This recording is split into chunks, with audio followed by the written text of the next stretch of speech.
আল্লাহর ওলি হযরতে শাহ আব্দুল হক মুহাদ্দিস দেহলভী রহমাতুল্লাহ আলাইহি একদিন রাতে স্বপ্নে দেখলেন আল্লাহর পয়গম্বর ডেকে ডেকে বললেন, আল্লাহওয়ালাদের সম্মান করবা, আল্লাহর বুজুর্গদেরকে সম্মান করবা, পীর সাহেবদের সাথে ভালো সম্পর্ক রাখবা।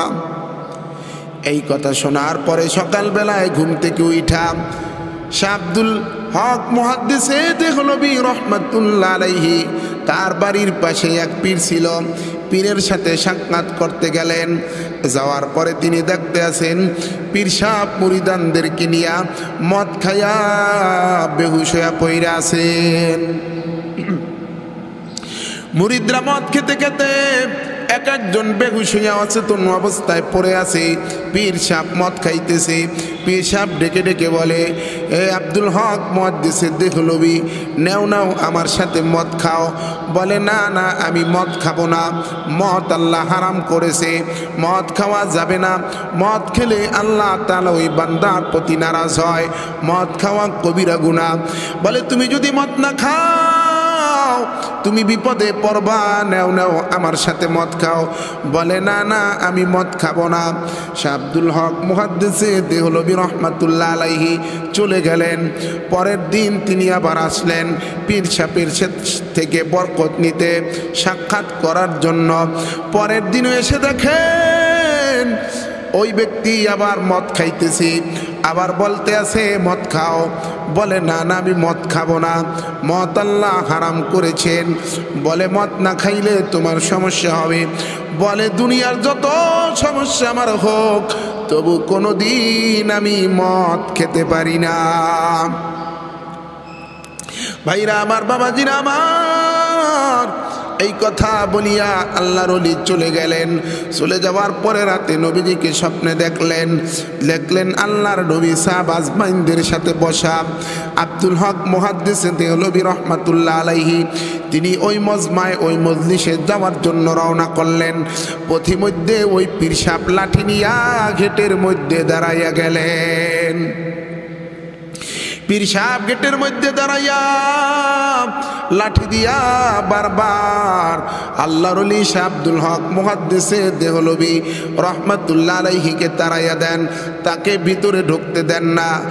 বলে, আমি ভিতরে যাব। বলে, কোনোভাবেই যাওয়া সম্ভব না। আবার সকাল হয়ে গেল, স্বপ্ন ভেঙে সকাল হয়ে গেল। পরের দিন তিনি পীর সাহেবের দরবারে গেলেন। যাওয়ার পরে পীর সাহেব ডেকে ডেকে বলতে আছে, আব্দুল হক, নেও আমার সাথে মদ খাও। যদি মদ না খাও মনে রাখবা তুমি রাসূলের দরবারে ঢুকতে পারবা না। এবার আব্দুল হক মুহাদ্দিস দেহলভী ওই দিনও মদ খাইলেন না। পরের দিন গেলেন, আবার রাতে ঘুমায়া রইলেন। রাতের বেলায় আবার স্বপ্নে দেখলেন পয়গম্বর সাহাবীদেরকে নিয়ে বসা। শাহ আব্দুল হক মুহাদ্দিস দেহলভী রহমাতুল্লাহ আলাইহি তিনি পয়গম্বরের কাছে যাইতে চাইলেন। দরজার মধ্যে সামনে আবার ওই পীর সাহেব লাঠি নিয়ে দাঁড়াইয়া গেলেন। পীর সাহেব আল্লাহর ওলিকে ভিতরে যেতে দেয় না, লাঠি দিয়া তাকে তাড়াইয়া দেয়। এবার সকাল বেলায় তার ঘুম ভেঙে গেল। ঘুম ভাঙার পরে পরের দিন আবার ওই পীর সাহেবের দরবারে গেলেন। পীর সাহেব তাকে মদ খায় মুরিদানদেরকে নিয়া। এবার পীর সাহেব ডেকে ডেকে বলে, এ আব্দুল হক, তুমি যদি আমার সাথে মদ না খাও তাহলে তুমি কোনোদিন রাসূলের সামনে মজমায় যেয়ে বসতে পারবা না, আমি তোমাকে যেতে দেব না। এবার শাহ আব্দুল হক মুহাদ্দিস দেহলভী ডেকে ডেকে বললেন, এ পীর, তুমি শুনে নাও, জীবনেও যদি আমি রাসূলের সামনে যেয়ে বসতে না পারি তারপরও কোনোদিন আমি তোমার সাথে মদ খাবো না। এই কথা বইলা চলে গেলেন। এবার তৃতীয় দিন রাতে স্বপ্নে দেখেন আল্লাহর নবী সাহাব আজমাইনদেরকে নিয়ে বসে আছেন, কথা বলতেছেন, তালিম করতেছেন। এবার আল্লাহর ওলি শাহ আব্দুল হক মুহাদ্দিস দেহলভী রহমাতুল্লাহ আলাইহি ওই মজমায় যাওয়ার জন্য রওনা করলেন। পথিমধ্যে দরজার মধ্যে পীর সাহেব লাঠি নিয়ে দাঁড়াইয়া গেলেন। তাকে লাঠি দিয়া পিটাইয়া তাড়াইয়া দেয়, সামনে যাইতে দেয় না। এবার আল্লাহর নবী ডেকে বললেন, এ আমার সাহাবীরা, আমার আব্দুল হক মুহাদ্দিসে দেওলভী রহমাতুল্লাহ আলাইহি কোথায়? তাকে যে কয়েকদিন ধরে দেখতেছি না, কয়েকদিন আমার মজমায় আসে না, কারণটা কি, তার খবরটা কি? এই কথাটা শাহ আব্দুল হক মুহাদ্দিসে দেওলভী রহমাতুল্লাহ আলাইহি বাহির থেকে শুনলেন। শুইনা বললেন, ইয়া রাসূলুল্লাহ, আমি এই যে দরজার বাহিরে আছি, আমাকে এই পীর সাহেব যাইতে দেয় না, আমার রাস্তা বন্ধ করে রেখেছে, আপনার মজমায় আমাকে ঢুকতে দেয় না। এবার আল্লাহর নবী ডেকে বললেন, দূর হ কুকুর, এখান থেকে যা, এই কুকুর এখান থেকে দূর হ। এই কথা বলার সাথে সাথে ওই পীর সাহেবটা একটা কুকুর হয়ে গেল, কুকুর হইয়া ওখান থেকে দৌড়ে চলে গেল। এবার আল্লাহর ওলি রাসূলের দরবারে যেয়ে বসলেন, কথা বললেন, কিছুক্ষণ ছিলেন, রাতে ঘুম ভেঙে গেল, স্বপ্ন ভেঙে গেল, সকাল হইল। পরের দিন আল্লাহর ওলি ফজরের পর ওই পীর সাহেবের বাড়িতে গেলেন, যাইয়া পীর সাহেবের খবর নিলেন। পীর সাহেব প্রতিদিন ফজরের পরে দরজার বাহিরে এসে মুরিদানদের উদ্দেশ্যে ওয়াজ নসিহাত করেন, কিন্তু আজকে আর পীর সাহেবকে দেখতেছে না। মুরিদান সবাই বাহিরে দাঁড়ায় আছেন, কিন্তু পীর সাহেবের কোনো খবর নাই। আল্লাহর ওলি ডেকে বললেন, পীর সাহেব কোথায়? মুরিদরা বলল, অনেক সময় আমরা এখানে দাঁড়ায় আছি, পীর সাহেবের কোনো খবর নাই, পীর সাহেবকে তো আমরা দেখতেছি না, কারণটা কি? এইবার হুজুর বললেন, কারণটা কি, কি হয়েছে? পীর সাহেবের খবর নি শুনি? বলে, না না, খবর নেই নাই। বলে, তোমরা একটু ঘরের ভিতর যাও, যাই একটু খবর নাও, পীর সাহেব হুজুর কোথায়?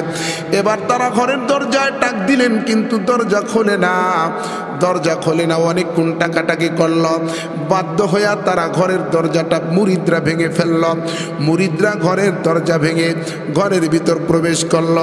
ঘরের ভিতর প্রবেশ করে দেখেন পীর সাহেব ঘরে নাই, খালি বিছানা, খালি ঘর পড়ে আছে। কোথায় পীর সাহেব? পীর সাহেবের কোনো খবর নাই। এবার মুরিদেরা দৌড়িয়া বাহিরে আইসা শাহ আব্দুল হক মুহাদ্দিসে দেওলভী রহমাতুল্লাহ আলাইহি কে বললেন, হুজুর, আমাদের পীর সাহেবকে তো পাইলাম না, ঘরের ভিতর কোথাও দেখি না, কোনো খবর নাই। বলে, কোথায় যাইতে পারে? এই শোনো, তোমরা যখন এখানে এসেছ, তখন কি তোমরা কোনো কুকুর বের হইয়া যাইতে দেখছ? সবাই বললেন, হুজুর, হ্যাঁ, আমরা যখন সকালবেলা এখানে এসেছি, আমাদের সামনে দিয়াই এই ঘর থেকে একটা কুকুর আমাদের সামনে দিয়া বের হয়ে গিয়েছে। হুজুর বললেন, ওটা আর কেউ না, তোমাদের পীর, আল্লাহ তাআলা ওকে কুকুর বানাইয়া দিছে, ও কুকুর হয়ে এখান থেকে চলে গেছে। এজন্য ভণ্ড পীরেরা আজকে যারা দুনিয়াতে ভণ্ডামি করো, গাঁজা খাও, মদ খাও, নারী নিয়ে নাচানাচি করো, ঢোল বাজাও, গান বাজাও, মনে রাখবা তোমাদের ভণ্ডামির কারণে আল্লাহ তাআলা দুনিয়াতে যদি না হয়, দুনিয়াতে যদি আযাব নাও দেন, মৃত্যুর পরে তোমাদের চেহারা কুকুর আর শুকরের হয়ে যাবে, কারণ তোমরা মানুষকে গোমরা করতেছ। এজন্য ভণ্ড পীরের কাছে যাওয়া যাবে না।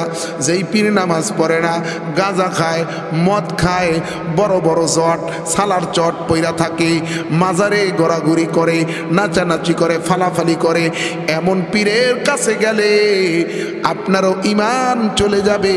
ওই পীরও যেমন গোমরা, আপনাকেও গোমরা করে ছাড়বে।